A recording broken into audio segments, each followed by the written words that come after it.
Something that reverted to before, which is going to be a problem.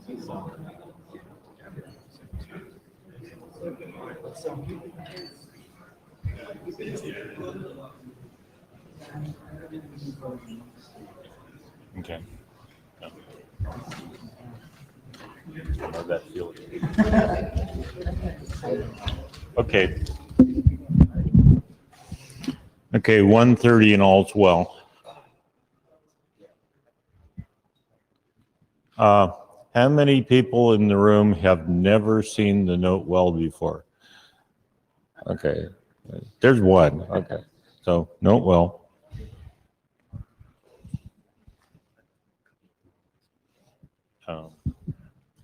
So we have a couple of announcements as we start. Let me start with, I'm Lee Howard, that's Fred Baker, that's Ron Bonica. We're your co-chairs for V6OPS. If you're not here for V6OPS, then you need to figure out where you want it to be. A couple of material items. Michael Abramson is our Jabber scribe. He's sitting next to the front mic. He asks that as you approach the mic, please approach the front mic so that he can see your name tag, and please have it visible to him so that he can spell your name correctly. Barbara Stark is taking notes in Etherpad. Thank you both very much. I love this working group because I didn't even have to ask for help. People came up to me before the meeting started and offered. That's fantastic. One of the things some of you may have noticed is the V4 SSIDs for IETF have been disabled in this room. You might see some leakage from those SSIDs from the adjacent rooms. Please don't use them because then then those will get overloaded and performance will be poor. I have actually just accidentally tested this and determined that, in fact, performance is poor for me on the IETF main SSID because I'm pulling it from the access points over there. I didn't mean to be on that one. So furthermore, therefore, please, if you're going to be online, please join one of the IPv6 enabled SSID, the V6 only or the NAT64 SSIDs. And please report tickets to, was it tickets.ietf? Tickets.meeting.ietf.org. We would love to see problem reports so that we can figure out what to do about them. So that is just for this room and just for the duration of this meeting. Everything will be re-enabled after we're finished here, but it seemed like this would be a good place to do this experiment. Here we have our agenda. Any further announcements? All right. So we have somebody from Cisco is going to, oh, here you are, good. Do you have the clicker?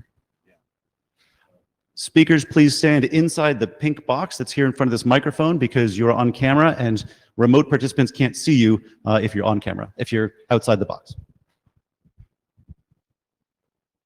Thank you. So hang on, I'll have your slide.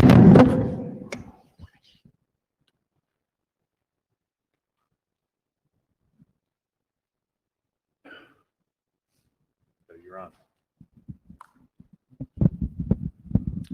Hi, good afternoon, everyone. My name is Khalid Javed. I'm part of Cisco IT and worked with the team that helped deploy IPv6 only in one of our buildings in the San Jose campus. I've been with Cisco IT for a time now, and I just want to call out at the very beginning, this is my first IETF. Please be gentle. 2, I am from IT. I am not from product management or product development, and I sit with you guys in those chairs, not this side of the fence. All right, so I'll take those questions, but I'll just pass them aside. Right.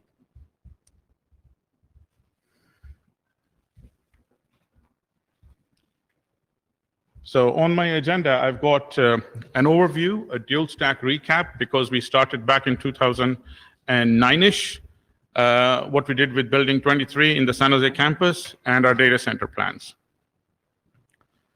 So we are just like any other large enterprise that you would expect to find. I'm not going to count out each of these. You can all see them. But roughly, we're looking at about 5 million IP address assignments, right? They may not be live endpoints. They're allocations, assignments. And that's pulled from our address management database.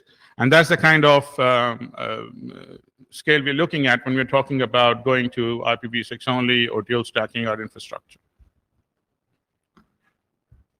We have 11 IPOPs across the world, which are advertising and ARIN provider aggregatable /32. We have one /32 prefix from ARIN that is being split up and advertised across the world, right? We're running AGRP internally, end-to-end, and all our management for current infrastructure is over V4. We're using the Cisco Network Registrar, or CNR, for our DHCP V6 assignments and for V4. And we have put Slack in special locations in the network as an exception. So we'll talk about that. So most of the network that we have was dual stack back when we did World V6 Day and World V6 launch. So we were dual stack before World V6 Day. We started core outwards. And it was dual stack extended everywhere, but there were areas where we could not do it because of various gaps, let's say, in the products or in the way we were doing things. There are some pilot deployments that we have not taken forward, and those include the extranet and the Cisco Virtual Office, which is basically the home office that employees are using to access the Cisco corporate network. The pilot CVO, or Cisco Virtual Office, that's done, it's really carrying IPv6 tunnel inside the IPsec VPN. It's not native IPv6 on the external. A quick overview of our timeline. We did World Day, we did World Launch. We've done Building 23, learning lessons from them. We are looking to go out and develop this design for the data center side as well. It's in POC stages right now for a V6 only data center pod. And we're focusing on getting the training and development off to the teams, specifically the application developers. Getting them awareness around the need to develop IP-agnostic applications, especially as we move towards a microservices architecture. And we're hoping to mandate all new applications be IPv6 only. I'm not going to put a date there, but the unofficial personal view is that it might happen sometime in 2019. Right? But these things are controlled by people who have different agendas. Okay, so coming over to Building 23 in San Jose. So it was a single campus building that was targeted for both wired and wireless. Mobile devices as well. We had a NAT 6.4 and DNS 6.4 setup to look after the translation. Management and data. So the bit that was doing IPv6 only was also being managed over IPv6. And it included all the unified comms applications as well. It did not include building management systems for health and safety. Right? They were still on the V4 production, obviously, because they themselves, for example, badge readers or various security cameras, etc., they're still not fully IPv6 only capable. What you see in front of you is the physical topology. It's a standard design for Cisco IT. We had a NAT 6.4 setup that you see on the right-hand side, and we had a DNS 6.4 setup based on Bind 9. The 3850s are a typical switch stack along with the 4500s and the 3800 APs for wireless access. So the IPv6 only bit started from the 6500 virtual switching system that you see, 2 green boxes. From there, northward, it was IPv6 only, and of course, everything below that was IPv6 as well. Now, I want to call out here that the cloud that you see on the top is the Alpha backbone. That is a semi-production network that we have. It's used to bring the business units in. So our core, and it hangs off the distribution layer for the San Jose building there, which is dual stacked. So I wouldn't say that that's an entirely production network. It is semi-production in that it is not bound by the constraints that you would have from a change request perspective that normal production networks would have. And that's the reason why I hooked it up there, because we didn't have to file change requests or anything in case we wanted to do something very quickly. Okay, moving on. The features we deployed are standard. Everybody expects these. I believe nothing new here. First hop routing, first hop security, and all the IPv6 security features that are available across our platforms for IPv6. We are doing DHCP v6 stateful by default, and Slack is there only as a special case because of the attribution forensics issues that sit behind privacy addresses there, right? I already called out EIGRP for IPv6 and, of course, NAT64, DNS64. Some stats, they are from the 14th of October. We had a peak of 500 users. This was on the day that invited everybody to come on in and log on to the IPv6 enabled corporate SSID there. It took us 3 months to do the entire deployment. That means it's still running. It's not we ran it for 3 months and we stopped it. It took us 3 months to do the entire deployment, approximately 7 to 8 engineers, and the average traffic we see there was about 250 megabits per second. This is on the northbound links from the Catalyst 6500 pair that you saw there. Approximately 32,000 NAT64 translation entries in the boxes there.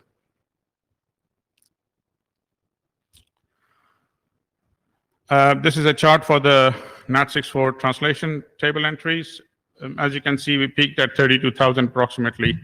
The dips are obviously the weekends when there's nobody in there.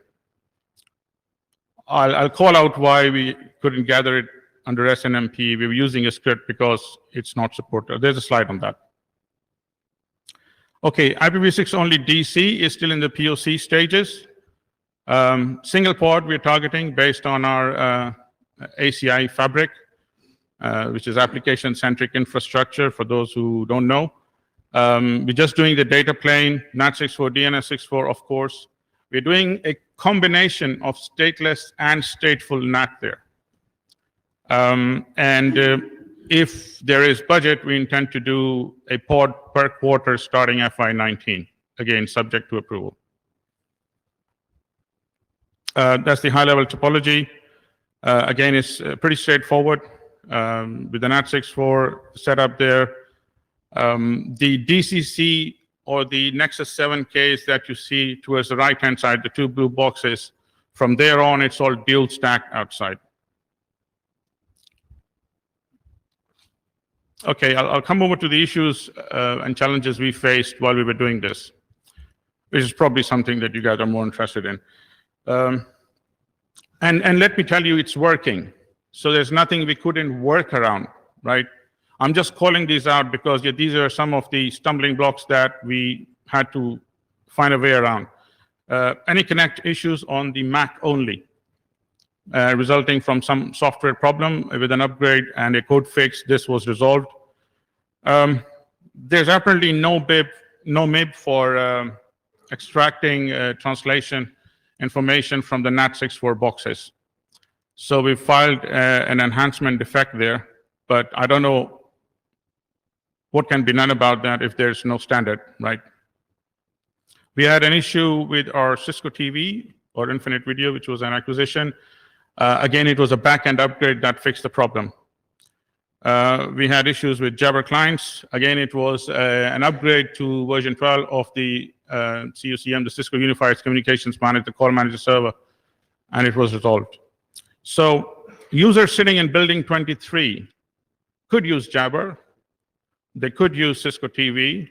They could use applications via the NAT64 to connect to IPv4 only applications. And yeah, I mean, on the day we had a war room. There were initial issues, but everything settled after that. We had Spark that was also working, but only the application. The web-enabled side of Spark, the web-based bit was not working. WebEx has an IT infrastructure that is not under Cisco IT. It has a separate IT infrastructure, and it's going through its changes. So We had issues there because the load balancer was quite old and it would send surf whale, and the NAT64 would not be able to, synthesize a quad A. But again, it is a GSS upgrade thing that's going to resolve that. So that's the long-term fix. And this only happened when they failed over to a data center that was not IPv6 enabled. WebEx is otherwise IPv6 enabled. Finally, IPv4 literals. We had engineers sitting there who were using IPv4 literals to get to their labs, and there's no fix for that, right? So, I mean, we worked around by coding those IPv4 literals with dashes into the DNS server so that we could just accommodate them for the time being.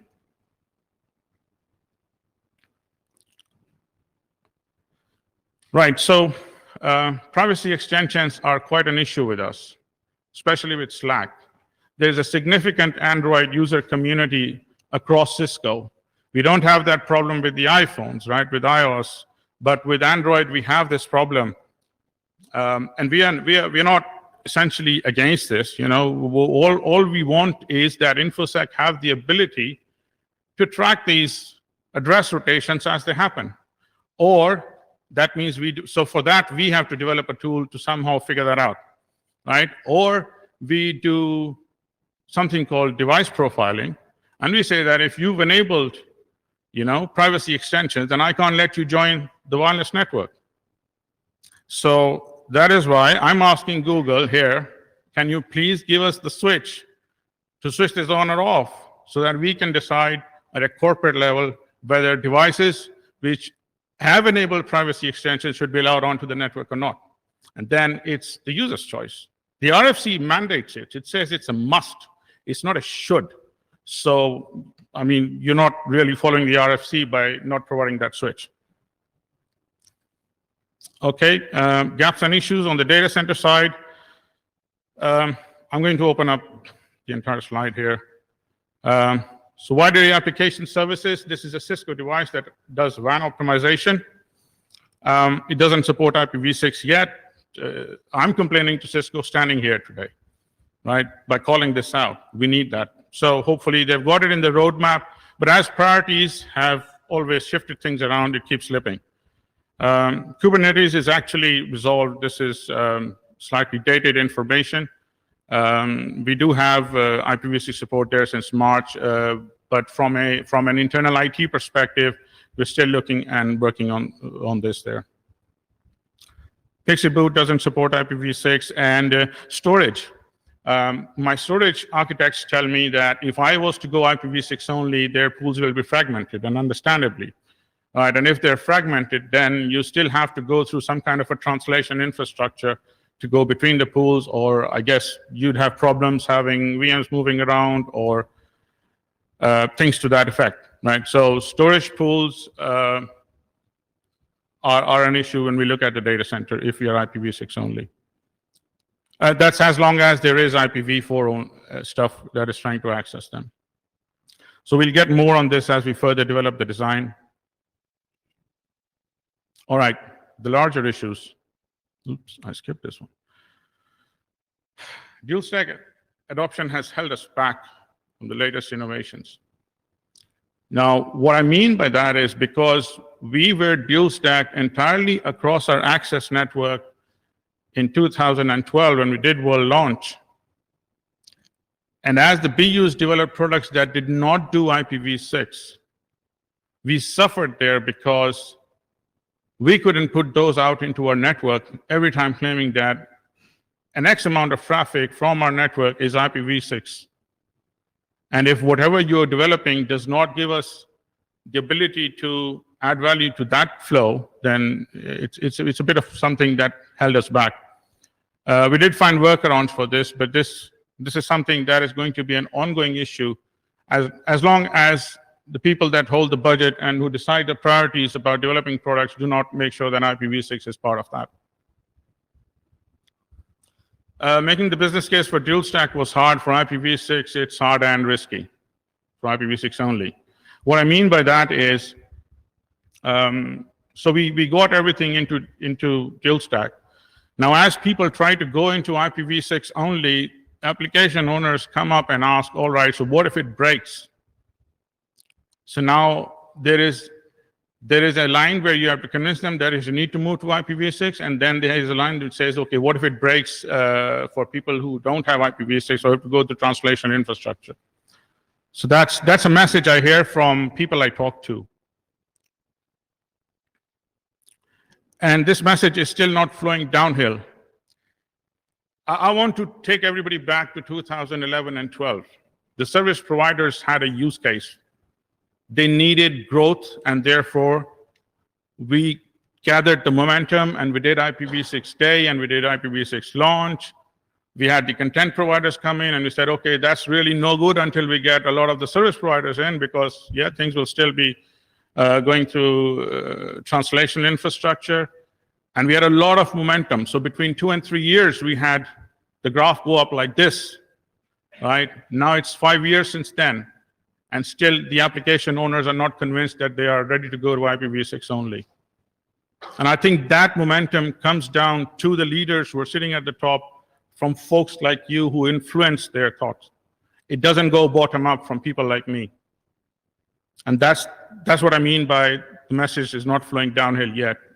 Because we've done our bit. On the infrastructure side, we've dual stacked to minimize the risk. We've even taken a building onto IPv6 only. But going forward, we're ready, but the application owners are not convinced that they want to go there just yet. I'll give you a recent example. Kubernetes port came in sometime like March 2016 for IPv6. Now we are doing a microservices migration for all our applications, and I was very keen on making sure that we have a playbook where we lead by example and have developers do IP agnostic application development, saying that yes, we can do this over IPv6 only. But if the overall architectural direction that the applications are moving to, things like those are late in doing IPv6 only, then I've lost the case. It then suddenly becomes a disincentive to go there, if it's not doing that. Furthermore, I know that we are doing some kind of an overlay NAT for V4 for the microservices piece now. That further, aggravates the problem of people not trying to go to IPv6 only. So that's my feeling on this. That's what's happening out there in the wider world. And yeah, there was a great team behind this, and I just wanted to stand and acknowledge those people who spend a lot of time doing this. Okay, if there's any questions, I'll take them now.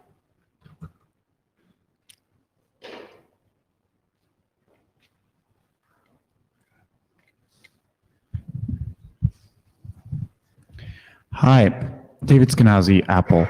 Regarding your point of device tracking and a global switch for privacy addresses, as someone who makes user-friendly devices, don't expect me to put in a switch for IPv6 privacy addresses. That's not what the user wants.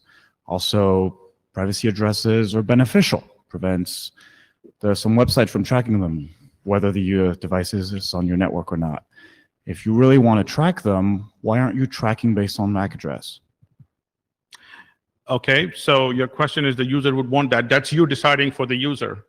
Let the user... Yes, that is my job, to decide what is good enough. for the user. I think that it can be debated, but I think that when you sign up to a corporate network, you already sign a contract. You're already signing to agree with the policy. If your corporate policy says that, yes, no privacy extension, then it's the user's choice. You can come on or you can not come on. So your corporate policy is that now if I'm on your network and going to some public website, I have less privacy because you didn't figure out how to track at layer 2? Yes, exactly. That's the case, because we set out the policy. You could go to the policy and find 200 other lines which say, oh yeah, why are you doing this? Because I should have rights. So it's legal has to face a lot of legal obligations. They have to make sure that they're in compliance with a lot of things. That's what they tell me. Okay, would you also like a switch for me to disable TLS while you're at it?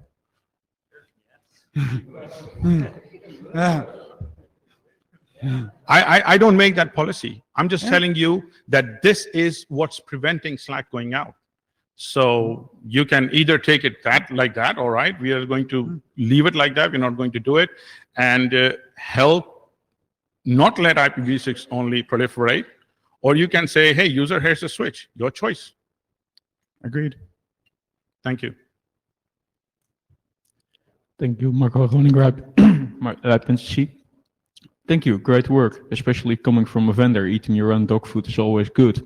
I spend a lot of time kind of selling this at a high level to all sorts of people who are not engineers. And I'm still a bit confused in the message here, because you're telling me that this is a message that needs to come, or decision needs to be made top down, but it's costly, it's high risk, and essentially you're already dual stack. So you should disable IPv4, which I don't sort of, are you suggesting that people who are already dual stacking should move on to IPv6 only?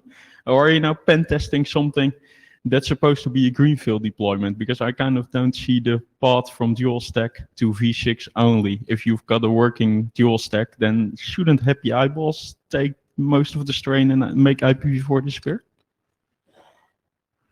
Okay, I had some difficulty hearing you, but I guess you're saying that if we're dual stack, why are we not going to IPv6 only? And happy eyeballs? Yeah, once you've got dual stack, you've got IPv6, so I call the job done. Yeah, but happy eyeballs is more of something that we found to mask a lot of connectivity issues. We feel that dual stack is not the way to go forward operationally. It should be IPv6 only, and happy eyeballs doesn't help at all in making sure that IPv6 connectivity is really working there. I suspect, Lorenzo Colidi, I suspect that what Marco is actually saying is that it falls on you to claim a lower burden of operational cost to justify moving to V6. Oh yeah, that's not the only thing that defines the equation. That people who are developing products, they've got other revenue targets to meet, I guess.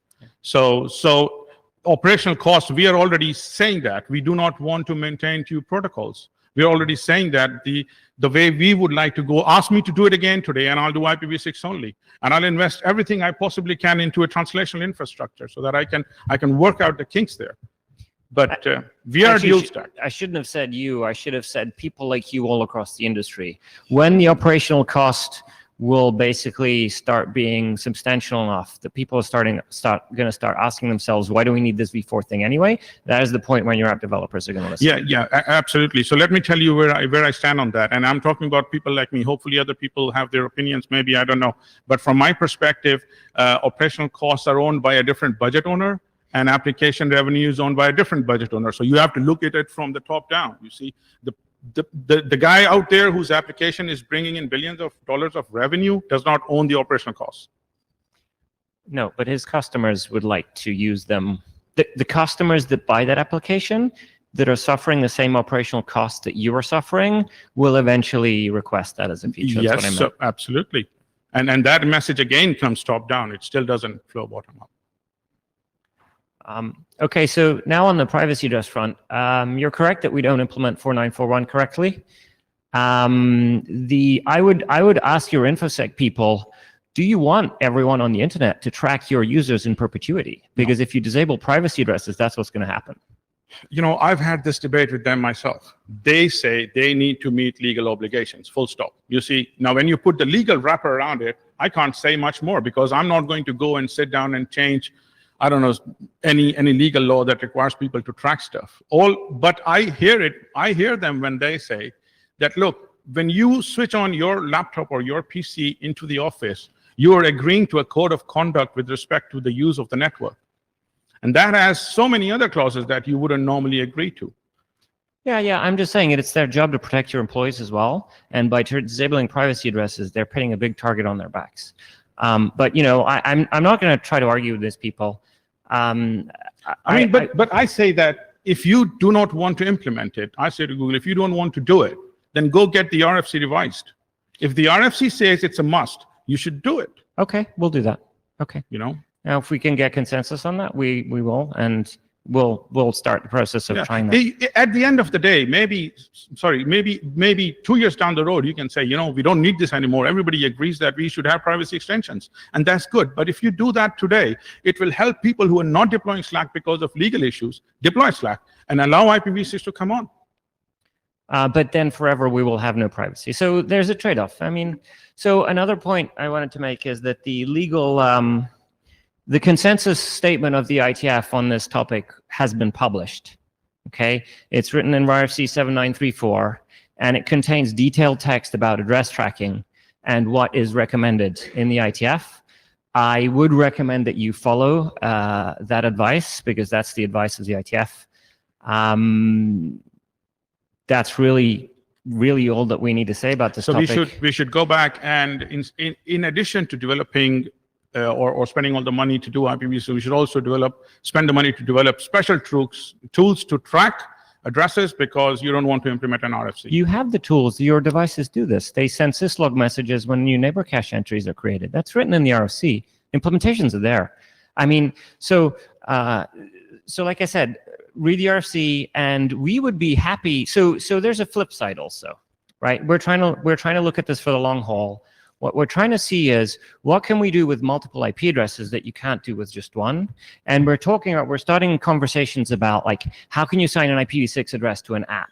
The Firefox people are saying, how can we sign a different source IP address for every origin server to preserve privacy? There's all these things that we're going to require multiple addresses on hosts.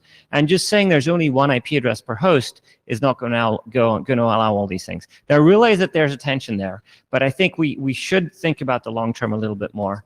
And I did have some conversations with people at Cisco, and I think there was general agreement around the table that it would be better to base this tracking not on an IP address, but on a solid attestation like the 802.1x cert, right?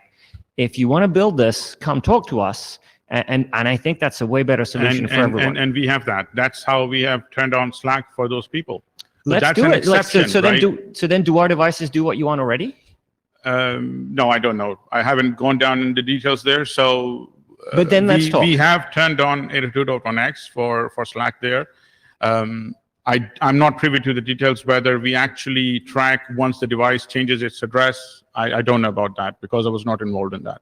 You may also consider, final point, you may also consider the IPv6 prefix per host draft, which gives you a much easier way of tracking this, since you only have to track one thing at a time.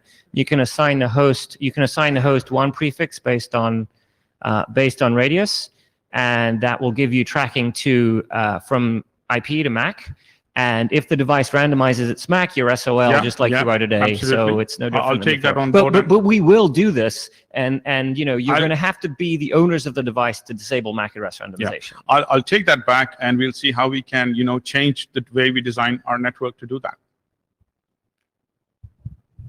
Thank you. Daniel, A quick thing here. I'm capping the mic, so we need to move on to the next, but go ahead. Okay. Quick question, I'll keep it brief.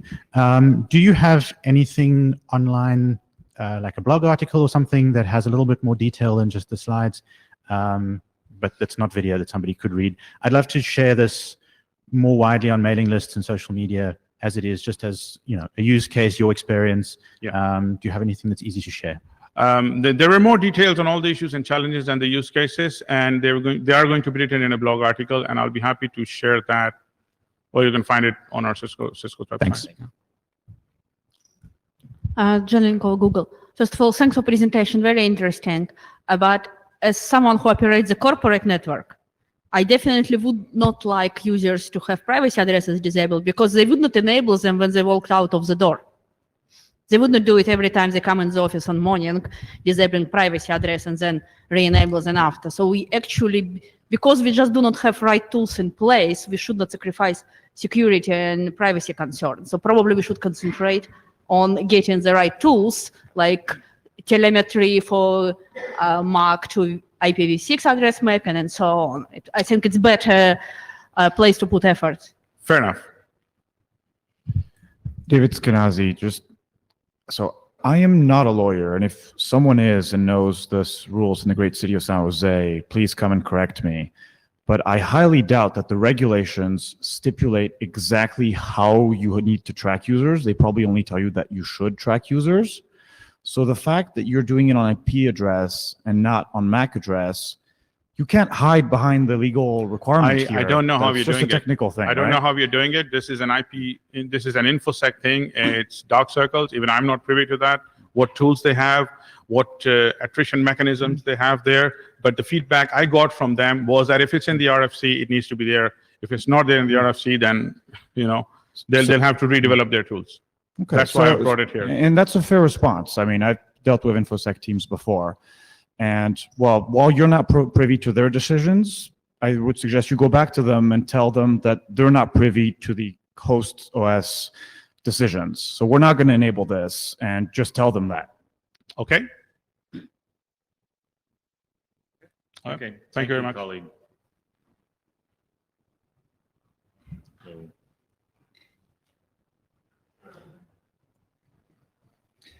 So I'm standing before you not as a working group co-chair, but as somebody who did some fun activities over the weekend with a bunch of people here. Of course, you know that the IETF, we've been hosting a hackathon for a while. And I said, hey, let's go do some, not a hackathon, not software development necessarily, but let's test the various V4, V6 transition technologies that we've developed. So the two goals that I had come up with were to inform this discussion that we've had on the IETF list about whether the default SSID should be the NAT64 or should be 464XLAT or some other variation, and also to compare the various transition mechanisms. And so, well, let me come back to the team we did. So here's how we did it. We had this rodent domicile, rat's nest, that we created interconnecting a whole bunch of home gateways with VPP implementation of transition technologies. It took us a while to put it together. Here's the network diagram. You can see that the network diagram has, handwritten notes on it because things change on the fly. That's why it's a hackathon. The CPE that we used was LEAD or LEDE or however that is properly pronounced. And VPP was used for all of the BRs and AFTRs for this. This is the team that was working on it. Actually, anybody in the room who's on this who helped work on this, would you stand up for a minute? So, great work. I really appreciate all the work. At the end here, I note that Jen Linkova and Randy Bush specifically tested against IETF NAT64 implementations, and Jen's going to come up and give her slides in a minute. We tested these transition technologies and these applications, and everything worked except Steam was one that Jen noticed. The unable to reach certificate revocation list might have been a glitch in the matrix. That was a weird one for me because because I tried to reach the CRL that was offered by the Wi-Fi SSID, and it turned out that I couldn't get there on NAT64, but later I tested it again and I could get there, and I may have made a typo. We didn't get a chance to test MAP-T and MAP-E. It should work the same as lightweight 4/6. We just, we couldn't prove it because we didn't have a chance to test it. VPNs, there was a special case because VPNs don't work if they're configured not to work, or if they're not configured to work. It kind of works both ways. And that kind of brings me to, well, let me go ahead and show this. This is essentially Jen's slide. She's going to come back and talk about her results. We tested dual stack light, and you can see lots of gaps here where we didn't actually have a tester in place or the facilities, somebody who could test that, or we somehow just missed the test case. The nice thing is almost everything we tested was green. Everything, most of what we tested actually worked. Spotify, interestingly, didn't work on Mac OS as an app, but it worked just fine with the web client. That's another one that I'd like to go back and test and do some packet captures. And apparently AirDisplay didn't work on Android, but worked on the Apple OSs. 464XLAT, similar results, not quite as many test cases tested. We weren't able to test most VPN clients because we just didn't have the right people at the table who happened to use those VPN clients. And sort of additional testing that we also did, but not rigorously and not well noted, was we tested Slack and remote desktop protocol on a couple of things. Next time, so these are some of my lessons learned. The first day setup was much harder than I expected. Took us a long time to get the configurations of both ends working together. Next time we do this, and I do think there should be a next time, I need to assign, or we need to assign test cases to individuals ahead of time, like fill out the matrix and put people's names on them and say, please come and do this. And that ensures coverage, but it's also makes sure that we have the apps pre-installed rather than trying to download and configure them and register on site, especially true with VPNs. We need to add these additional transition technologies, I think. And there's different work that isn't just what we do next time. Is the lead documentation for these transition technologies is sparse, if existent at all. I think I'm going to go ahead and say in at least a couple of cases, there's just no documentation. When you do search for how to configure it, you come up with email from Jordy to the lead development team. I think we may want to come up with some VPN best practices, how to configure your VPN so that you're not opening yourself up to the internet over V6. How to make sure that you're not, split tunnels are a really weird situation. George has been telling me about some of his unique cases. We've got some potential host requirements, some potential input into host requirements that Ule really is saying, hey, I think we've learned this. We really need to work on this some more. And we also need to test home electronics, stuff that I'm not going to bring to an IETF because, packing up a whole bunch of game consoles and stuff here, and dragging them on an airplane doesn't sound like a good idea, but I'm working on this. That's what I wanted to do real quick. Jen can talk about her results, and then we'll take questions for just a minute or two.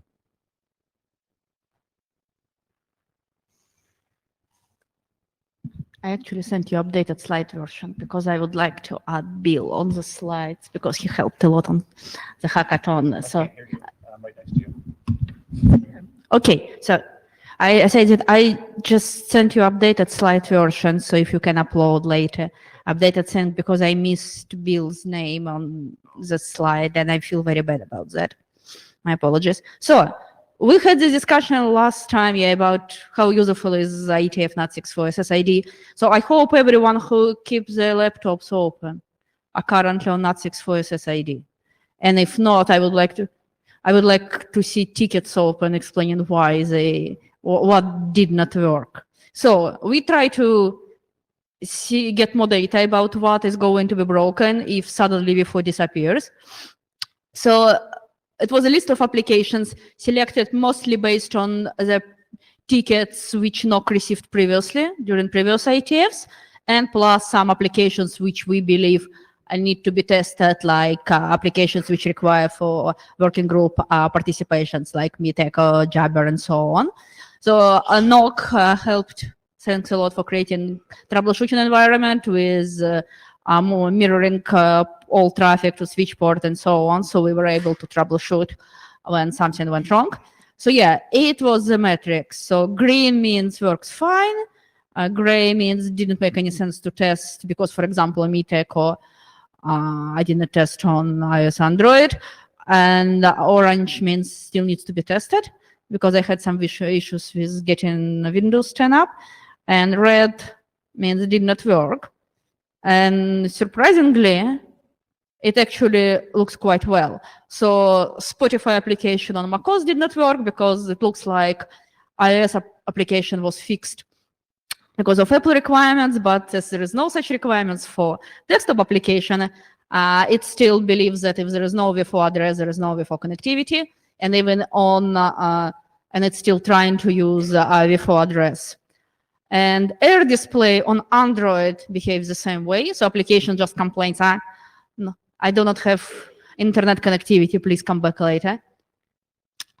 I found, yeah, it was another thing I tested, Telegram messengers, and everything works fine except for web-based key generation. So it's just sitting there doing nothing.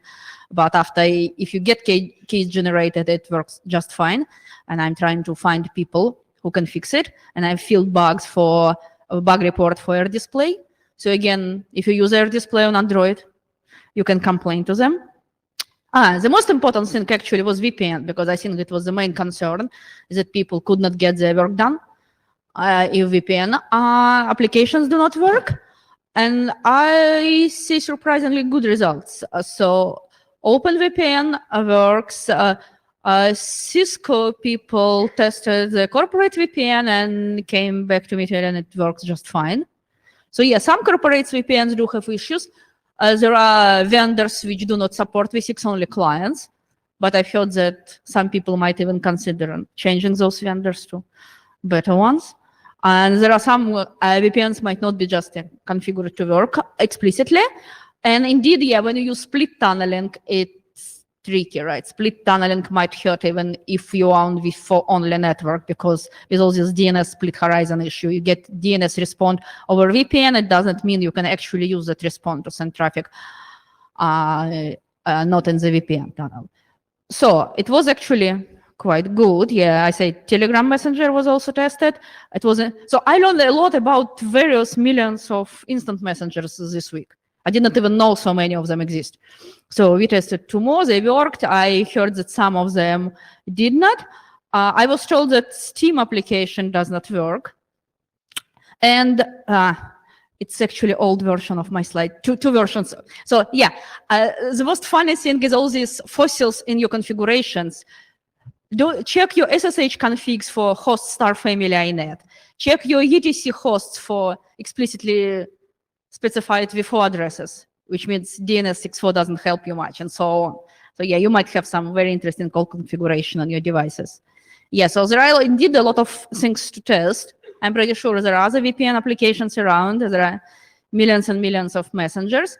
And again, it would be really nice to get more data about what people using at IETF network and what needs to work here to see if NAT64 is in the good shape to be usable as SSID here. So please use NAT64 this week and report if it does not work. Actually, if it works, it's also nice to know. So I think that's it. Michael Abramson. Did you say you managed to get a Lady box to do the NAT64 plus DNS64 or not? Which one? A Lady box. No, we were using VPP to do the. Okay. To the So I translation. have an OpenWRT based box, an Omnia Turris at home that I managed to in like half an hour to get that working as a NAT64 DNS64 box. I can probably try to get a normal out-of-the-box Lady and try to do instructions on how to do that. Would that be useful? So that anyone can set up a DNS64 plus the NAT64 box at home for testing. I think having documentation that said how to do that would probably be useful. I think people would use that. But, Yeah. So you did not find good documentation of this, so that would help. I didn't look for how to do DNS64 and NAT64 on a lead box because we had the IETF okay. SSID version using one vendor, and we had VPP providing another instance. So Okay. I didn't go that way. Okay. There was actually one more comment I needed to make on something else, which was in several cases we found that an application had problems, but once we upgraded it to a more recent version, the problems went away. Several cases.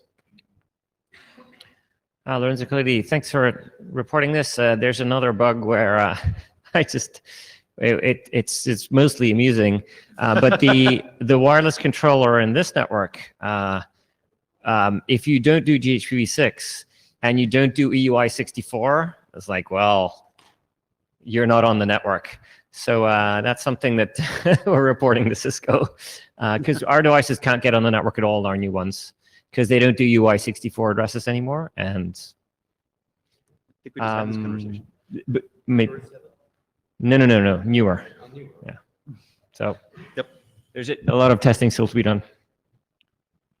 David Skenazy, Apple. I wanted to make a couple points on the VPN side. So first off, thanks a lot for all this. This is really heartwarming, especially that things are getting fixed. On the VPN, configuration shouldn't matter. Since like a few years back, we went through and fixed all of the VPNs that are shipped with iOS and macOS, and you can try to configure them any way you want. You can't get them to not work. Because these VPNs, if they use UDP or TCP, they will go through a NAT64, just like they go through a NAT44. Like things that use ESP could be a different story, but if any kind of VPN that can go through a NAT44 can go through a NAT64. Otherwise, it's a bug in the VPN software. It's not a configuration problem. I was under impression that at least at some point, OpenVPN could be configured to explicitly only use v4. Yes, but so imagine this. If you configure it to say, this is a full tunnel VPN that disables all V6, which is what you want, because otherwise you're leaking all your traffic over V6. If your goal is to make a VPN that provides privacy, and your server infrastructure doesn't support V6, you want everything on V4, and you explicitly want to drop on V6, then what that would do is to the phone, it offers a V4 default route. It doesn't offer any V6, but underneath the VPN goes over TCP, UDP, over IPv6 through the NAT64. That case you're describing is that there's a bug in the OpenVPN code that they still haven't fixed. At least last time I saw it, not this time. It was VPN was not even asking for Quad A, and it was, I think it was something configured on it, but it was on desktop. It wasn't phone. But that's a bug in the client software. Like even if you configured it as I want only a v4 route and I'm connecting to vpn.example.com, that software should still be asking for a Quad A and have the underlying do Net64. So one of the cases that so I think this is different than what you described is I did hear of somebody describing that their IT department had them configured for split tunnel, and therefore their applications believed that they had V6 and could use V6, and then of course they're set to use the ISP's name server. In one case, they said they got it because they didn't have V6 locally. I mean, they didn't have V4 locally. They were getting a link 169.254 address, and this is probably more than we can solve here, and we ought to take it No, to a it's listen. something that we've already solved. That was my second point. Okay. Split tunnel and NAT64 is discussed in the Happy Eyeballs version 2 draft in 7 Yep. section dot something, and it's up to the client OS to solve the problem, because I agree that split tunnel makes this hard, but split tunnel and split DNS aren't going away. So this can be fixed in the host, and the RC documents how to do it. Thank you, and that's probably exactly where we need to take it. But that doesn't mean it's been implemented by everybody yet. And you can Absolutely. still break a VPN if you try hard enough. Absolutely, but in general, it's the software that needs to be fixed. The user configuring it wrong shouldn't be an option. Hey, Khalid. So one comment on the testing. So we tested Skype for business, we tested Jabber, and we tested Outlook on Windows. It works. You can carry out your testing. My question, or I don't know, maybe it's a suggestion, is we had V6 certified. Can we have NAT64 certified for applications? What is Yum? That would boost a lot of confidence for a lot of people saying, yeah, this application has been NAT64 certified. Help speed up the V6 adoption bit. So we do have RFCs describing it. I don't think the IETF runs a certification program. There might be somebody in the room who does run a certification program. But when we did the IPv6 Ready logo program, we had to write a spec describing the expected behavior and then work with the V6 forum on developing essentially a compliance test suite that they could then use to test against. So there's work to be done there. I don't know any reason why it couldn't be done. And I don't see Tim Winters jumping up to say no. Oh, there he is. He is jumping up now that I've called him by name. Okay, thank you. Yeah, Tim Winters, UNHIOL. So for the V6 Ready logo stuff, obviously when there's interest in these types of things, that's when we go and do it. So if someone writes a really nice document that we can read and we can create a test program and there's interest around it, we would absolutely do that. Jordi Palet. I was not sure to understand in your presentation, both of you, but especially for not just NAT64, but the rest of the transition mechanisms. I actually tried OpenVPN with TCP, not with UDP, but with TCP, and it worked in all the transition mechanisms that we tested. Okay, so that's clear. And also responding to what Michael said, I have already implemented in a CP like this $10 NAT64 and DNS64 on OpenWRT. So that's feasible as well, and it works. Yeah. Well, not instructions, but I will make it. I am going to document everything what is missing in LEDE for that. Okay, I need to cap the mic after Lorenzo. Daniel Shaw, Afrinic.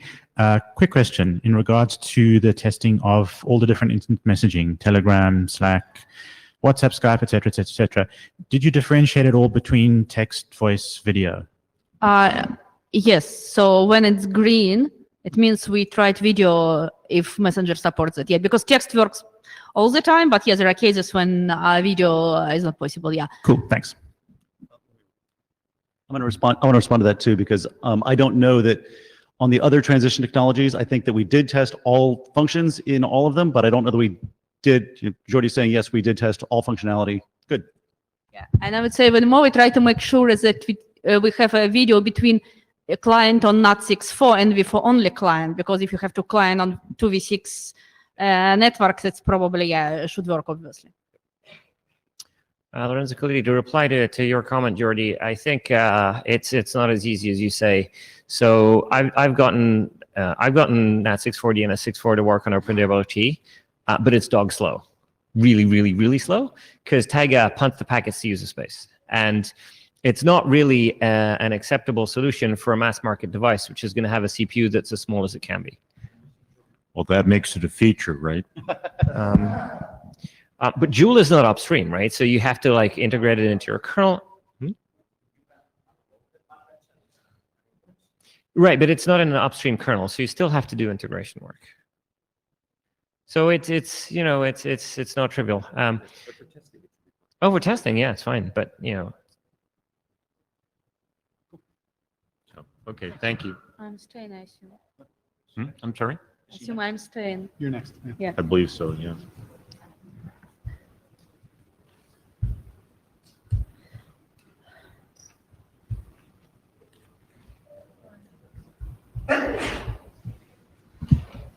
All right. So conditional arrays and enterprise multi-homing. So I don't know. I just quickly remind you what's all about, right? So we have a problem of enterprise networks which want to use PA address space and be multi-homed at the same time and do not run BGP. And so how can we do this, especially if we look in the situation when some uplinks might go down, come back up again, and so on. So there is a draft adopted by routing working group, which describes a solution for quite a general use case. And the problem is, the problem is that the solution proposed there, which tries to cover almost every possible scenario, requires host to use rule 5.5 of default address selection algorithm to select a next hop router and then select the source address. Because again, the problem is how can we tell host that this prefix should not be used right now, because uplink, for example, is either down or it's your backup uplink and you do not want host to use the address space from that ISP. So this draft documents tactical solution which could be implemented on any network with reasonably modern clients. I mean, clients which support the current version of default address selection, even without supporting the rule 5.5, which is optional as per default address selection algorithm.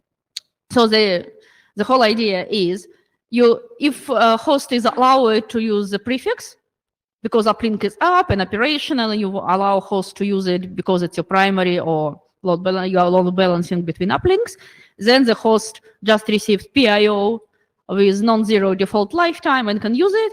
If network needs to signal back to host that this prefix should not be used because the uplink is down or it's your backup uplink and you do not want to send any traffic there yet, then prefix is deprecated by sending array with preferred lifetime 0 for this ISP. So here is a link for my slides from last IETF, which covers the solution in more details. And now I just tell you what's happened since Prague. So the draft was adopted, and after this very productive discussion we had in Prague, I think I addressed comments received. So now I explicitly clarify that when network state changes, it's not just one array being sent to signal situation to the host, but all subsequent arrays, I have the same parameters. So for example, if one uplink is down, that all periodic unsolicited or solicited arrays received by a host would have preferred lifetime 0 set for this prefix. So yeah, at any point of time, basically the array sent by a router should be consistent with the desired network topology. Yeah, so in the previous version of the draft, I didn't make it clear what should be done if all uplinks are down. Shall we deprecate all prefixes or do something else? And I think that's based on the discussion we had. Now the draft clearly states that if all uplinks are down, that all prefixes are deprecated. So I added the reference to requirement from CPE, which says similar things. And I also clarified the limitations for the proposed solution, because this could be used in a scenario when the network has 2 or more uplinks to internet. It probably would not work very well with tricky walled garden scenarios and so on, but I believe that this use case is quite common. So solving it would be really nice step forward, helping enterprise networks to deploy IPv6. So why I'm here? Because I sent updated version, link to updated version to the list. First of all, I would really like to hear from people who find it useful and would like to see it implemented, and would be interested in probably deploying it.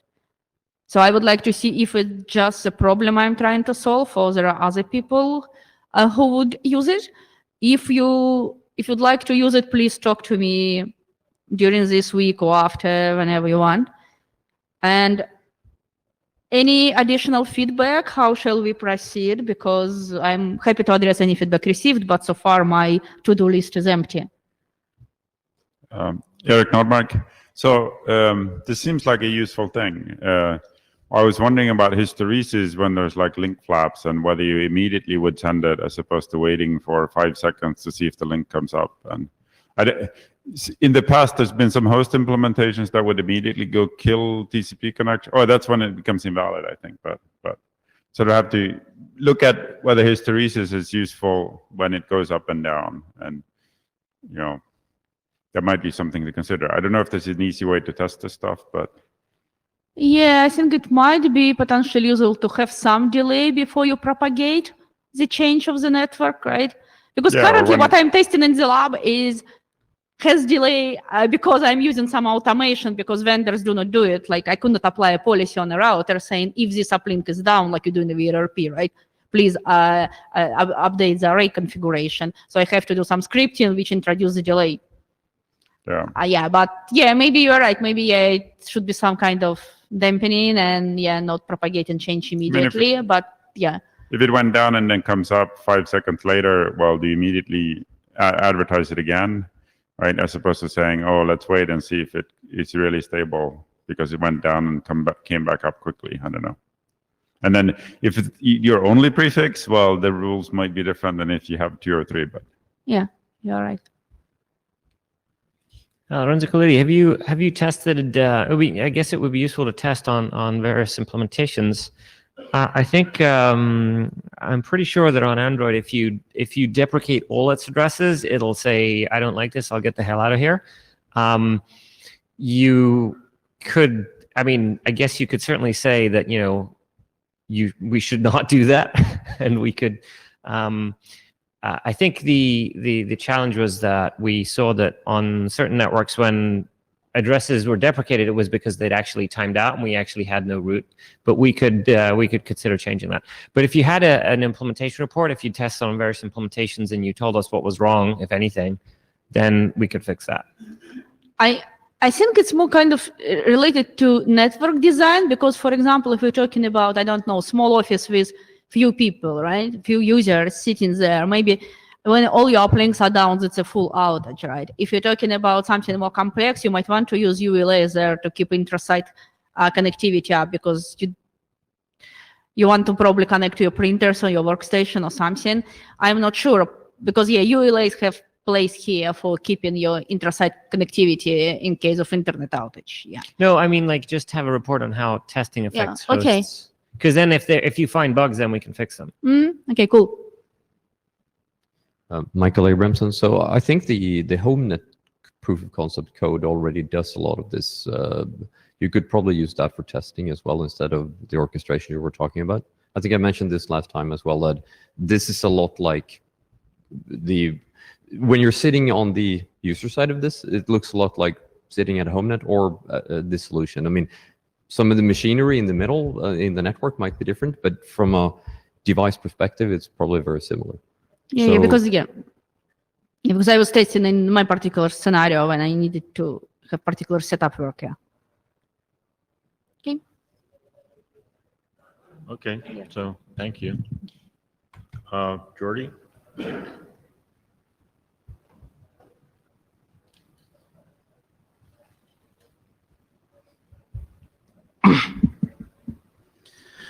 Okay, so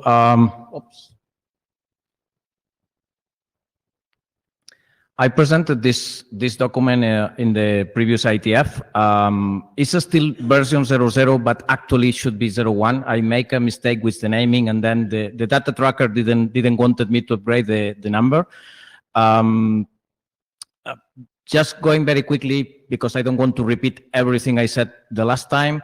The situation here is that happy eyeballs is good for the user, but actually is hiding problems in the network to the operators. Yes, I agree, the operators should be monitoring their network, but actually they don't do at the same level as which IPv4. So what I am proposing is a kind of extension to happy eyeballs in order to an automatic reporting of the issues. For simplicity, and I am not saying if we go on with this work is the only way to do that, but for simplicity at the moment, I think that the best way, because it's something that usually is already in operators networks, is to use 6LoC only with UDP, only with the default port, which is 514, and only using IPv6 links to report the problem, because it's supposed that the link to the operator should be working. If not, the operator has a bigger problem towards those users. I am also using an existing protocol to report or to actually find the syslog server in the network. So it's again nothing new. It's something that already exists there. And I am using basically the same system as for finding the NAT64. Okay, so it's nothing new. Just I am using a specific address that it should not be used. And anyway, because I am using IPv6 only, it will not conflict with any other existing protocol if somebody still has 624, which is the address I am using configured there, because I am not using the IPv4 address, but the IPv4 address as part of an IPv6 address, which is unique to every operator network. Okay, so this is some of the comments that I got from the previous presentation. That's not going to be an issue, even if somebody has still 624 working there. So the idea is that when happy eyeballs detects a failure, it should use the 6LoC server to report things that need still to be defined. It's something that we need to work with the OS vendors probably, like timeout parameters, failed destination address, and source prefix. And one of the major concerns that I heard in the previous meeting was about privacy considerations. Okay, I have been working with a new co-author that I have for the document. I think it's somewhere here in the room, Carlos. The idea is, first, we believe that this information is already being collected by vendors and operators. And in general, current regulations allow collecting the data. What they don't allow is to disclose it, okay? We have a similar discussion with carrier grade NAT in the list, and also with Europol and so on, and all this data is being done.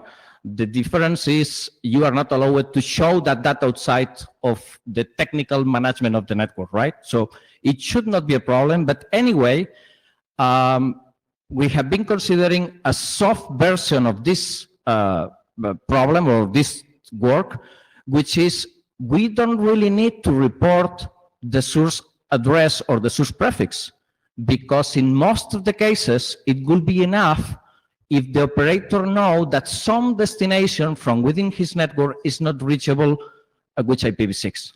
That will solve probably, I don't know, 70, 80% of the problems, which is a lot, okay? So this is a very simple diagram. Let's suppose we have a few customers in different kind of networks connected to an ISP, and the problem can be in different places. If we report both the source and the destination, of course, we know exactly where the problem is. If it's inside the customer network, if it's in the access network of the ISP, if it is within the core network or transit of the ISP, or if it is in the transit providers of at the destination network. If we don't report the source address, we are not able to understand if the problem is inside the customer network or maybe in part of the access network. But we still know that we have a problem either in the transit or upstreams or to a destination network. So it's a decision that we need to take. If we want to get rid absolutely of this source address privacy consideration, we can go through this way. So I think basically that's answering the main concern that I got in the previous meeting. I think there were other questions like incentive to deploy, implement this. Well, I think the incentive is the same as Happy Evolves, is improving the IPv6 deployment quality. That's obvious. There was another question about DOS vulnerability. If I understand that, because the syslog is the same as you have today with any other syslog, so there should be no difference. You are already, if you have a syslog, you are already protecting that server somehow, maybe not allowing reporting from outside your network or whatever, or rate limit or whatever. There are more things to work, yes, of course, but I think having this document as a working group item will help to get comments, because basically, as the case for the previous presentation from Jen, we didn't have any comments or any inputs in the mailing list, so hopefully it's going to improve. Oops. 1, 2. Open questions.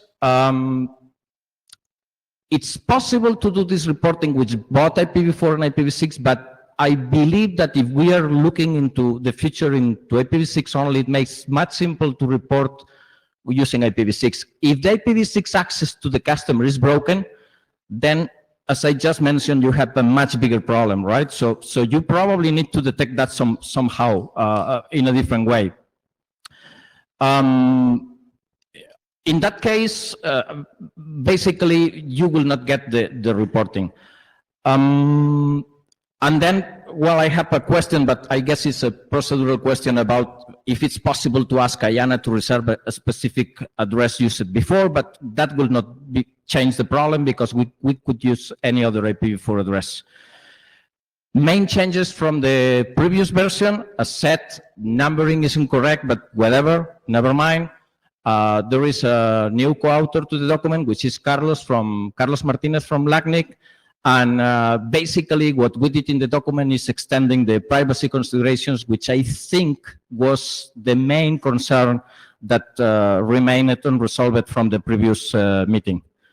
And with that, questions? Michael Abramson. So I don't remember if we discussed this at LATME. What was the rationale for choosing .1 in the prefix? The exact same address as the 64 relay. What was the rationale for choosing that address and not another address in that /24? What was the rationale for choosing .1? Well, actually, you can choose the /24. Yeah, yes, but you're specifically saying .1. .1 is used as a 64 relay. HE.net is still running a 64 relay on that address from one vantage point. But never mind, because I am not using actually the IPv4 address. I am using the IPv4 address as a suffix to an IPv6 address. Okay, so this whole thing about if you were doing this in v4, then it would be a different. Yeah, but I am not considering right now doing that in v4. It can be another address. I mean, that's something that we can change in the document. It's just a suggestion right now to make it easy. Okay. We can define any other address. I would suggest picking another v4 address. If necessary, you can pay the $10 and buy it. On the question of whether to report from using V6 or V4, it doesn't seem to make sense to report this over V6. Like if Happy Eyeballs fell back to V4, it means that V6 is broken. And we've seen a lot of the cases where we see that V6 is broken, it's actually the last mile, not something in the core. So at least in our experience, it seems like you're better off doing something else, either reporting out always on V4 or using Happy Eyeballs to do your report, right? Because if there's an outage and you see an error, then the user can report that error. What you're looking for, what you're worried about is silent failures where the system falls back. So then use the same fallback behavior and you'll be guaranteed that it's going to work. If you just use V6, it may not work. If that's the case, well, we will need to change the document to do the reporting either only in before or try V6, and if it fails, report with before. Just use the same algorithm used before. By definition, it shares fate, right? But in my experience, what I have with customers deploying IPv6 is most of the time, the failure is not in the access network. That's my experience. That's a different. We see loads of bugs where the CP like gets a new prefix and stops working. It's so. We will. It will be interesting to have that information from vendors, but really my experience and people which we talked, for example, about this in the last RAI meeting is most of the failures are in the transit or in the destination, not in the access network. So Fred Baker speaking as an individual, first comment, I think you just argued yourself into a happy eyeballs approach. Reason being, we've got differences of experience and producing opposite results. So I think you wind up having to try them both. Okay, but the reason I stood up here, Khalid. I don't hear very well you. I am not sure if the audio in the room or whatever. I think you wind up needing to use the happy eyeballs approach, which is what Lorenzo was suggesting. So it seems that what I hear right now is that it will be better to report either using V6 or V4. Right. Yeah. Correct. Okay, but Khalid, I've got a question for you. Okay, whatever. Well, the point, if we want to report before, is that the way to discover the syslog need to be modified, but Okay. we will find a way. Sure. You're right. There's no ACK. So okay. So you can't use happy eyeballs. You just send two UDP messages, and bite the bullet on the fact that they can be correlated. Yeah. Okay. So Khalid, in your talk, you said that dual stack worked against you and that the happy eyeballs approach was a problem, which is to say that Jordy's talking about what you were talking about.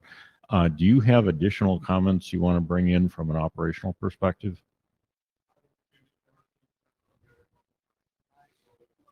Okay. You can use that.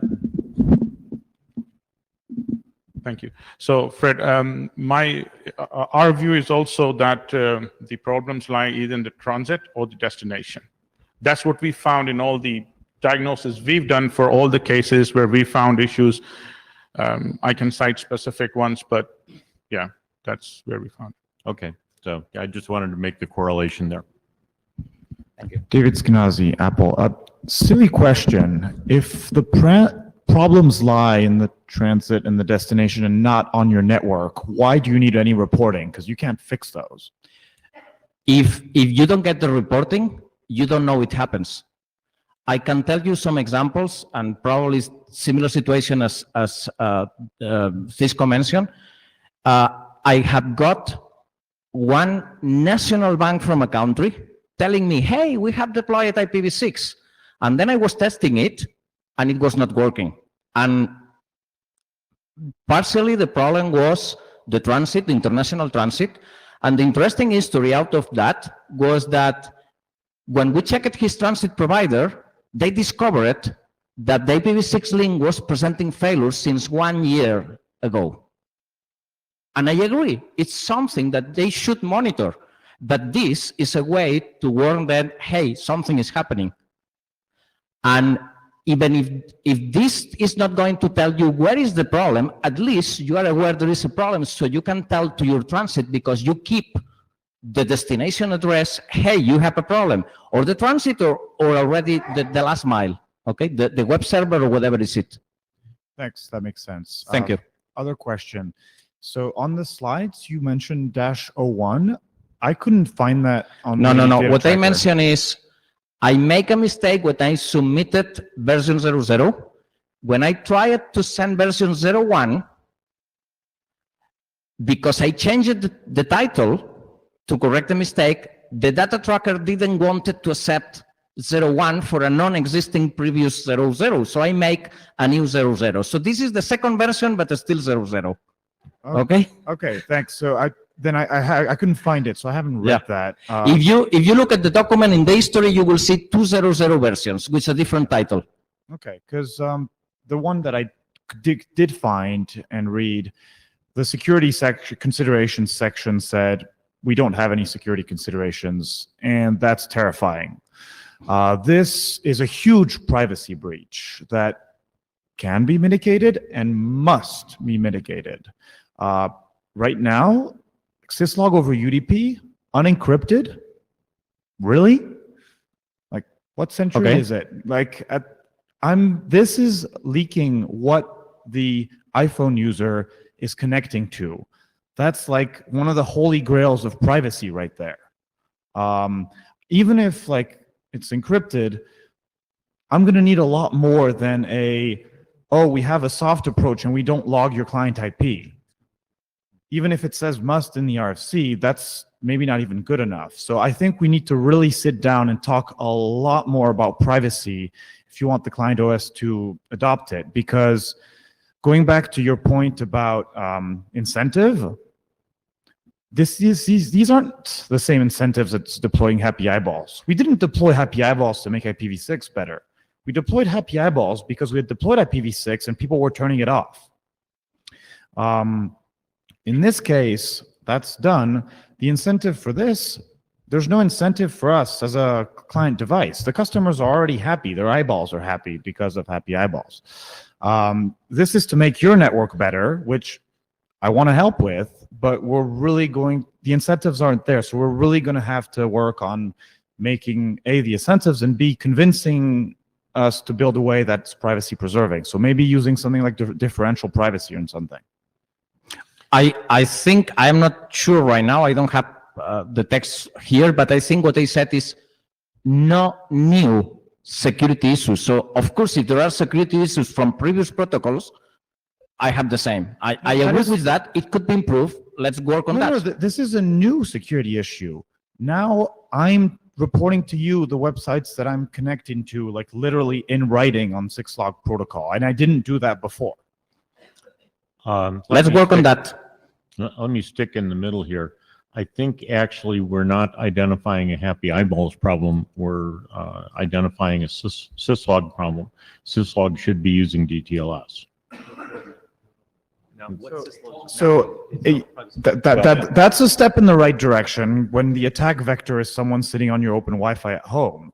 But that doesn't solve the problem where his box that has the syslog results gets compromised, and then someone can see all the websites I've been connecting to. Okay. I mean, yeah, where to start, right? I think, I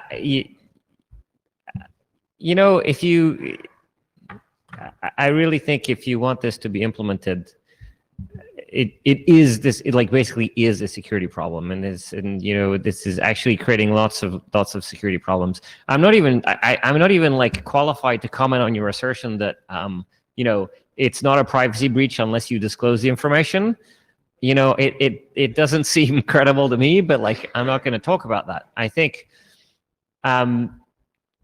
think you'd be much better off doing some sort of flow analysis and getting this done on a statistical basis, to be honest. If you're looking at TCP, just look at SYNs and SYNACs, divert them off to a mirrored port and like see if they come back, right? Because the traffic is going to be symmetric at the customer endpoint.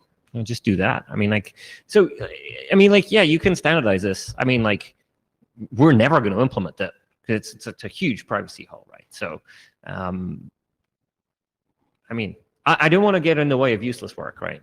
If it's harmful, I'll get in the way. But if it's useless, then it doesn't matter, because as long as we don't implement it, there's no problem, right? But I think if you want it to be relevant, then I think you have to think about, you really have to deal with the privacy issues, and that's a big bull to take by the horns. Well, at the end, I think that if we believe this is useful, and I think for several comments is useful, we want to do this. Maybe the way that is being proposed right now is not the best one, but what I am saying is please provide inputs about that, about how to do that, how to improve, and we will move into that direction. there's a difference between improving something that's almost there and improving something that's in the wrong direction. But yeah, maybe it can be improved. Janinkova, 2 comments. Actually, yeah, it's quite interesting to see 2 different worlds, because as someone who operates reasonably sized enterprise network, almost every failure I see is the last mile. So it's almost never somewhere in the destination. And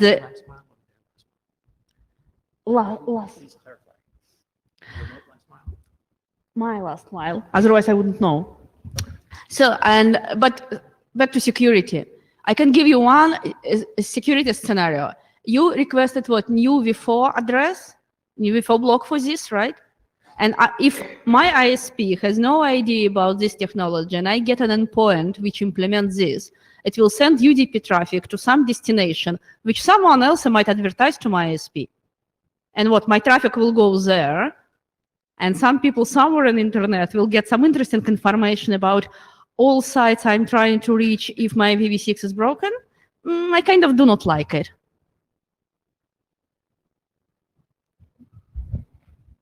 Chris Morrow, Google.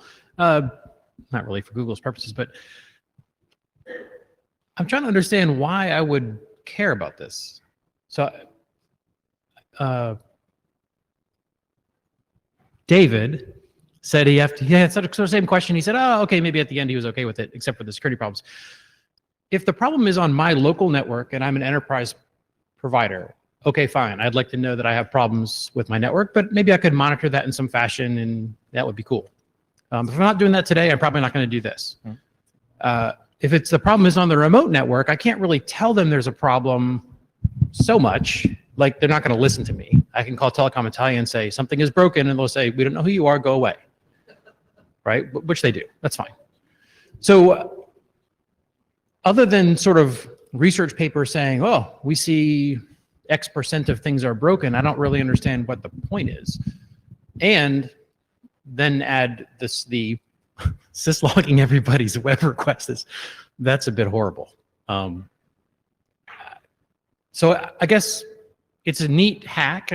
I appreciate that, but I don't really understand why I would ever do it.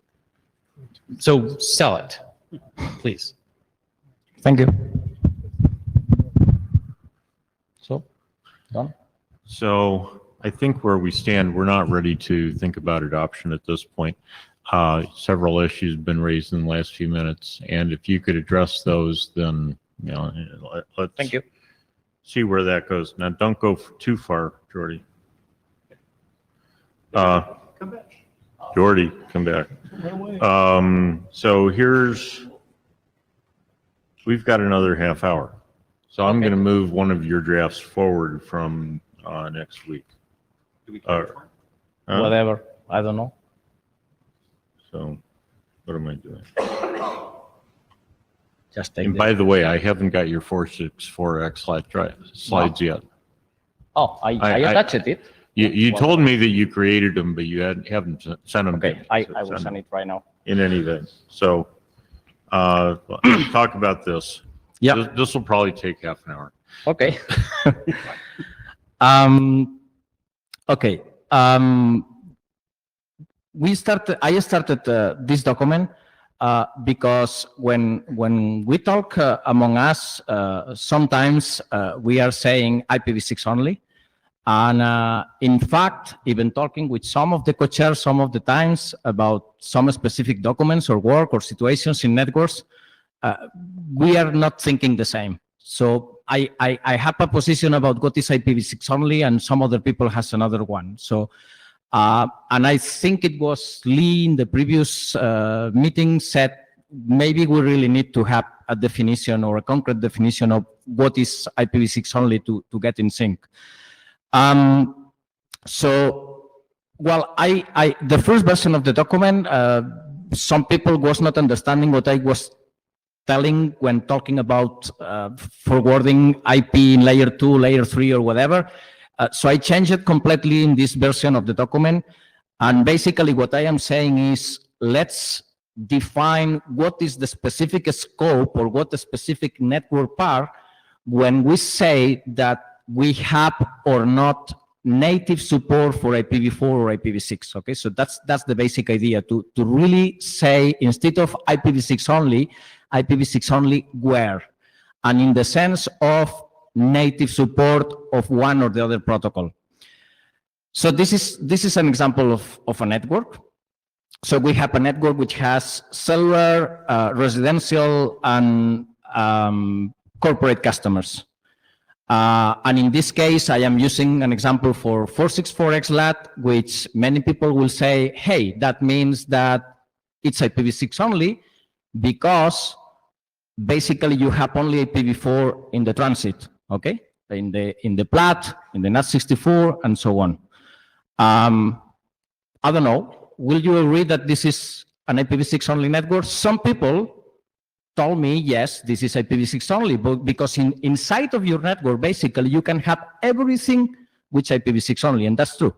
And you can have, of course, dual stack at the LANs of the customers, but you are not actually transporting IPv4 natively, okay? So if we agree this is IPv6 only, then now we want to look at every specific part of the network. So for example, in the cellular network, it's true that we have IPv6 only in the access, in the WAN, but still the cellular phone can have dual stack. Question? Do you want to take them at the end or during the flow? I don't know. How do you prefer? I am okay. I am okay, yes. So you have included in this diagram technology that has no arbitrary layer 2 packet forwarding capability. The cellular component is a constrained network. So I, as a customer, can't bring a device that can make it attempt to do ARP, because ARP does not reside inside that layer 2 fabric. But the corporate network could say, oh, we are V6 only, but if they have not deliberately constrained their switching fabric to terminate the forwarding of certain kinds of layer 2 packets, that's only an administrative statement. It is not literally true.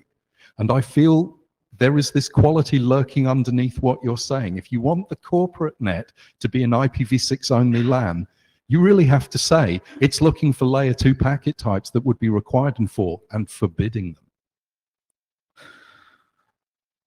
Well, in general, what I try to do is not to say if the devices or the network has the capability of being dual stack or not. What I am saying is if actually from the perspective of the operator, he is or not transporting natively IPv4 or IPv6. I think that's the small difference. So maybe we need to fix that in the document, saying, explaining what you just said to differentiate both situations. Yeah. Yeah, this is Alexandru Petrescu.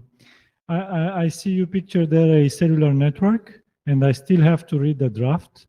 And I hear you call it IPv6 only. I believe there are at least two kinds of cellular network that support IPv6. And actually, I think none of them is IPv6 only. And this is why maybe I have to give you some comments separately. So you mean there are no IPv6 only cellular networks? Yes.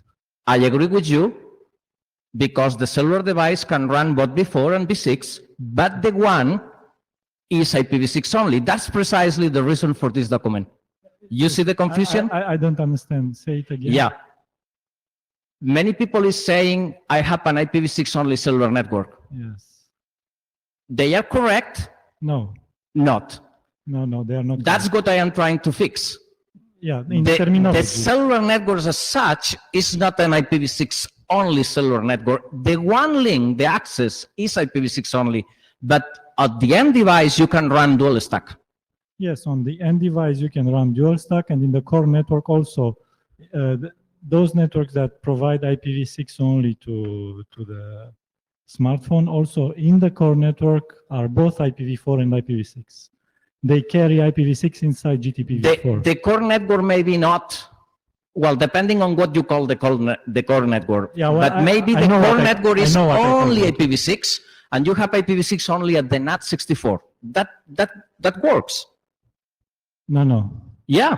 No. There is no core network IPv6 only in cellular networks. Okay. Okay. In any case, precisely what I am trying to say is when we say whatever only, we need to put the scope. We need to say. I agree with that. Yes. Exactly. So Yes. that's the reason for this document. Yeah, and I will send comments separate. Yeah, so it's worth noting that the same network can at the same time support maybe v4, v6, and v6 only links. So yeah, it's not a property of the network, but it is a property to the point-to-point channel you establish over that network. There is most certainly an IPv6 only PDP context that is only v6, right? So, sorry? Or v6 only SSID, yeah. So the logical link layer, there definitely is v6 only link. Joel Yegley, it seems like there's a semantic distinction that's being teased out here where client isolation is such that you either do or do not have v4 and you do or do not have v6, right? If you don't have v4 on the client or in the client's immediate upstream connectivity cone, it's irrelevant whether the rest of the network supports v4 or not. Right? Because client can't use it. Even if the client does it internally, it's not present. So like to the extent that, that isolation is enforced, where it's enforced actually describes what kind of a network you have, right? Because by and large, we do not have layer 2 broadcast domains, which have multiple hosts associated with them, right? So you don't have the case where the clients could have v4 and the rest of the network does not. Hi, Alan, Joan. I kind of agree with the previous comment. What matters is what the client can do, right? What's in the network is X25, doesn't matter. But my point is, if you call IPv6 only a network when you can have IPv4, how do you call a network where you cannot have IPv4? Okay, what I am saying is if the network is transporting IPv4 natively or not. I am not saying cannot have IPv4 on top of an IPv6 only link. It's the same as when today we have an IPv4 only network, which most of the ISPs have, unfortunately. Users can still have tunnel brokers to have IPv6 service, but the ISP network is dual stack? Not. The IPv6 network is, in this case, IPv4 only. You see the point? Honestly, no. Okay. This is again Alex Petrescu. I wanted to say something that I agree with. Earlier it was said that in cellular networks, the PDP type is IPv6 only, and I agree to it. Okay, so that's also a good term to say. Yes, the PDP is IPv6 only. That's all. But also, that's in the case of a cellular network. It's just one example. If you look at fixed networks or non-cellular networks, you will see that there is not something like a PDP type IPv6 or type IPv6 before. Yes. So that's the point. Yeah. PPP, he said PPP. Yeah. Well, not every network uses PPP. Yeah. Also, with respect to the definition, I think there is no, operating system that does not have an IPv4 stack into it. Again, I am not talking about operating systems. I am talking I am not talking about the capability to support both protocols. I am talking about the actual native transport. What is the actual native transport? IPv6 or IPv4 or real dual stack? That's what I am talking about. I don't know about. what you mean by native. Do you have an alien or a native or just native? Native. Native. I don't know what you mean. Forwarding only IPv4 or forwarding only IPv6 natively. Okay. Okay. Marco Elgewaning, right, NCC, again wearing the hat of one of the people who's trying to sell this technology outside of the room. You're not really helping here. This is already a very complex case. For the last 10 years, I've been explaining to people that in the case of an IPv6 only network, yes, there will be residual connectivity to IPv4 services. You're not losing anything in your transitioning. You're not helping me here. from an end user perspective, and even as sort of Joel mentioned, and I think Alain was also going there, from an implementer's perspective, you have a V6 stack, it might work, it might not. You have a V4 stack, it might not work, it might not.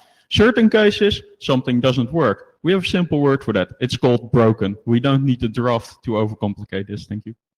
I don't think you don't got the point here, because what I am saying is that there are going to be, and there are already, some service providers that either in cellular or non-cellular networks will deliver, and they are delivering IPv6 only access, for example, if we talk about the one link.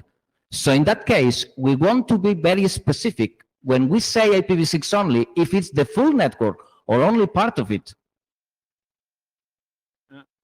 That provider either sells me internet connectivity or she sells me something horribly broken. That's where I'm coming from. But yeah. David Skenazy, Apple. So conversations that I have at the IETF, it's true that for some people, the IETF NAT64 SSID that everyone in the room should be on is V6 only. For some people, it's not V6 only. And it's true that there's some confusion there, but we generally clear it up pretty quickly. I then read your draft, and now I am 10 times more confused. Hearing the questions and your answers, I am still extremely confused. So I don't know what problem you're trying to solve, and I think you're making it worse. At the end of the day, whoever you're talking to, you're going to have to explain the terms anyway. And having a document that says, no, really, don't call it SSL, we rename it to TLS. People, stop calling it SSL. Doesn't help. Like we don't even have a problem to solve here, and I'm just completely confused now. Well, I don't really agree. I really believe, and after this conversation, I think it's more obvious that not everybody has the same understanding of what is IPv6 only or not. Agreed. And fair point. And not everyone has the same understanding of your draft. Okay, let's fix it. I mean, the point is, if we don't have a concise terminology, we are not going to get out of the confusion. That's clear. John Rinkova, on one hand, I understand what you're trying to do because it's really nice to... I don't hear you. What's going on?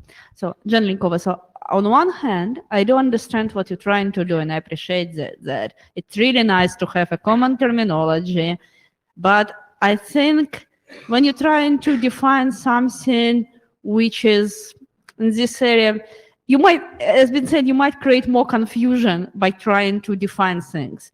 Because, for example, I look at your definition of IPv6 only local area networks. You say not natively transporting IPv4. If I have a router and a host and a switch in the middle, and my host has V6 address, and switch obviously will switch Ethernet packets with V4 inside. Is it IPv6 only if a router doesn't have V4 address? Or if router has V4 address and we do not provide DHCP V4? Or how would it look like? If you are talking about a local area network, Yes. In a local area network, if it's IPv6 only, it means there is no native IPv4 traffic. That's What the do you mean? point. I can send IPv4 traffic, right? I can configure IPv4 If you are sending IPv4 traffic, then it's not native IPv6 only. That's obvious. When I put one single client with static IPv4 address on something which you consider being IPv6 only network, like IETF NAT64, IETF V6 only SSID, it will suddenly make this network not IPv6 only, but dual stack, right? I don't think so, right? But it looks like it because there is a V4 traffic on this network. I might start sending some V4 traffic on this IPv6 only SSID. Because Okay, client so- might create some IPv4 traffic. So maybe the actual definition in the document of an IPv6 only LAN need to be fixed considering that. But for a one link, I think it's clear. In a one link, you are not going to send IPv4 traffic if it's only admitting IPv6, right? So I think part of the problem is you kind of mixing technical administrative definitions, right? There are administrative actions which might make your network V6 only, and there are technical things. If, for example, on your LAN you deploy filters on layer 2, which prevents it to happening. Yes, it's one thing, but if I'm just design my network as being V6 only, which means I'm not supposed to provide V4 service, it's a different thing. So I actually start thinking that probably we should leave it like that and let people, when they talking about particular network, to define what they mean by that, case by case, because it might be different case every time. Lee Howard, a couple of comments. I stood up to get in line to respond to Marco to point out that not all networks are internet networks, and that terminology like this will be used on IP networks that aren't necessarily connected to the IPv4 internet. That still makes it an IP network and may even still be an internet network, even if it can't reach IPv4.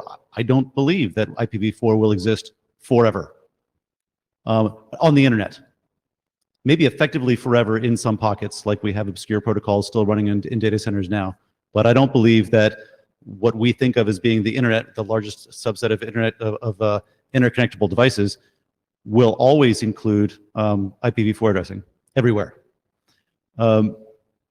But I think what I'm hearing from the conversation, and this may be more of a putting a chair hat back on as I'm looking at my co-chairs, is I'm not sure that we're hearing from the comments here that there is a problem that we need to solve. If we hear that, if we agree there's a problem that we need to solve, then I challenge us to go figure out, all right, maybe we still don't have the right, maybe we're nowhere close, maybe we're close and haven't quite gotten there yet, I don't know. But if we don't agree there's a problem that we need to solve because there's communication, then there's no point in advancing the document. I will point out that I'm not connected on my laptop over there to the NAT64 SSID. I'm connected to the IPv6 only SSID, and the NAT64 one isn't V6 only, but that's, yeah, we've got a terminology collision right there. So speaking as chair,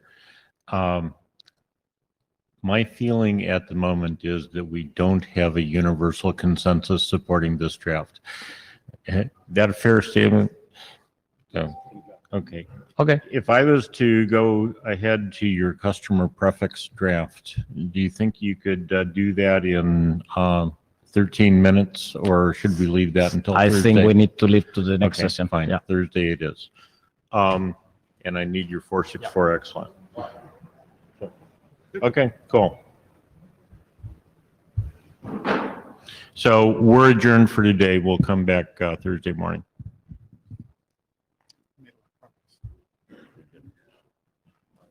Yes. Let me.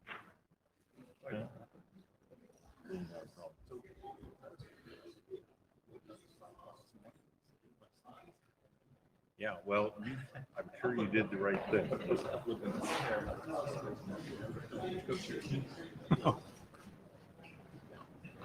Don't feel bad. I woke up at 4. Yeah. You know, after going to bed at 11, so I had 5 hours sleep. And tried to work out, and I just didn't have enough mental keeping it together to do it. 15 minutes and I gave up. Well, see you guys in a bit. See you in a second. Okay.